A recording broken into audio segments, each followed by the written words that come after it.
Hello Kayami! Welcome to my channel! For today's recipe, I will be making Buko Pandan. Usually, Buko Pandan has young coconut meat and gelatin with pandan flavors. This recipe, I also added fruit cocktail and a lot more like fiesta. Good for holidays! Kayami! If you want to know how to make this yummylicious Buko Pandan fruit salad, please continue watching and I will show you how to make it.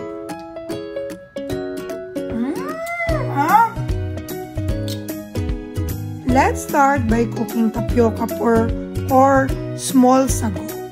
Boil water.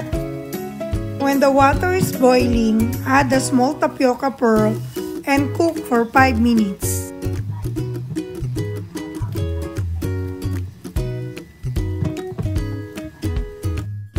Regularly stir the tapioca pearl to cook evenly. After 5 minutes, turn off the heat and cook the tapioca pearl with the residual heat from the hot water.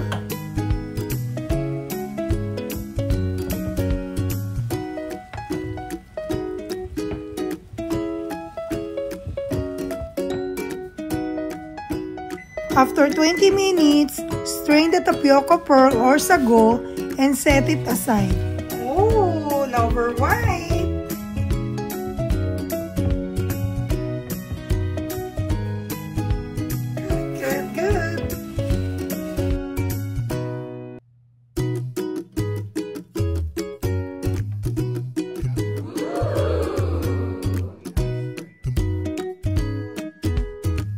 Let's make Buko Pandan gelatin or gulaman. Boil the water and when it's boiling, add the tied pandan leaves and let it boil for 10 to 15 minutes.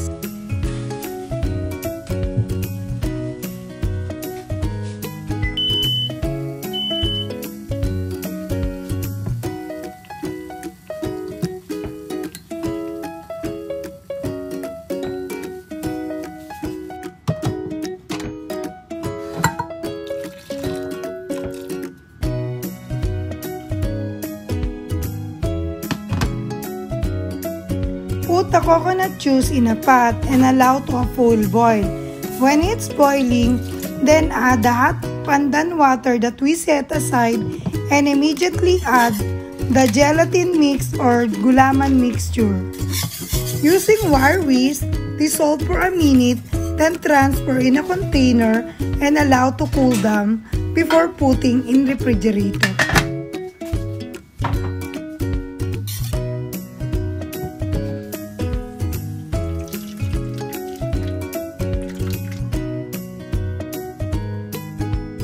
I'm using the Buko Pandan jelly mix, but you can also use unflavored gelatin, then use the hot pandan water and coconut water.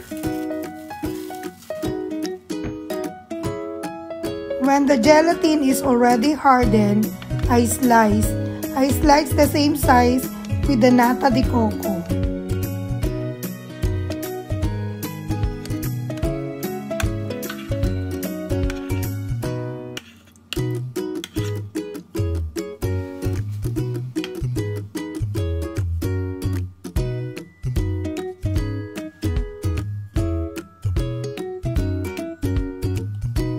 I pour the heavy whipping cream in the bowl. Using wire whisk or electric mixture, I whip the cold heavy cream until the cream thickens. If you are using all-purpose cream, you don't need to whip because it's already thickened. Then add the sweetened condensed milk. Have a good mix and followed by the cold evaporated milk or fresh milk.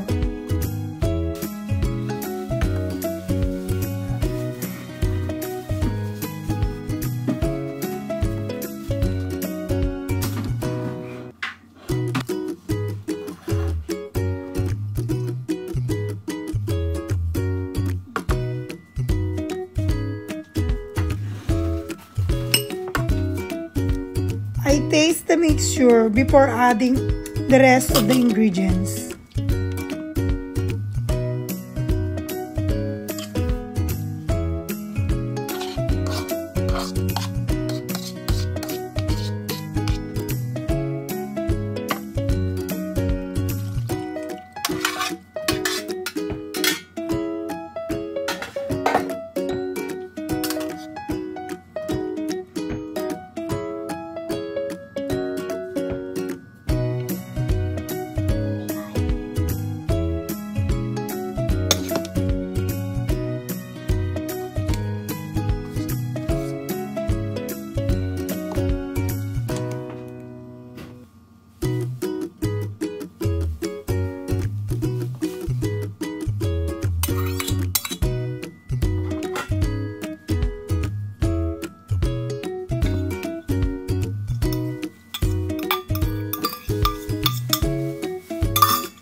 I transfer the mixture to a bigger bowl. I notice I have a lot of cream, so I added more ingredients.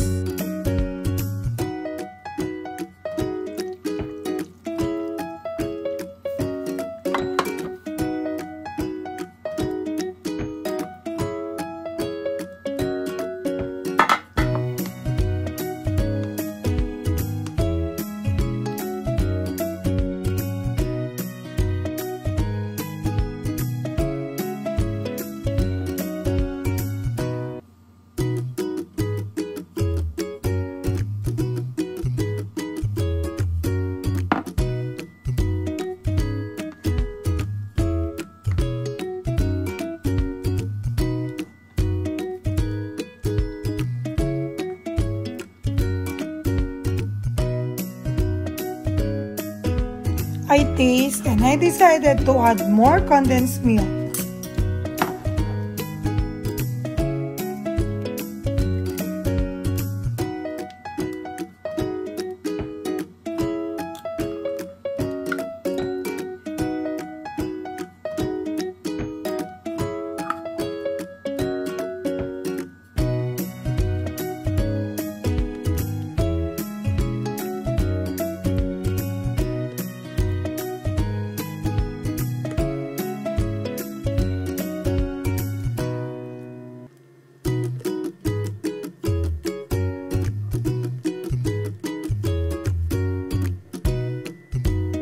Then lastly, to enhance the green pandan flavor, I added the pandan flavoring extract.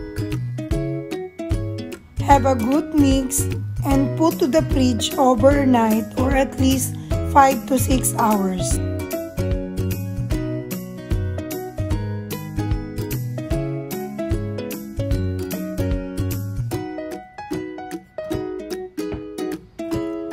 Let's eat kayami with this yummy-licious Buko Pandan fruit salad. Good for holidays!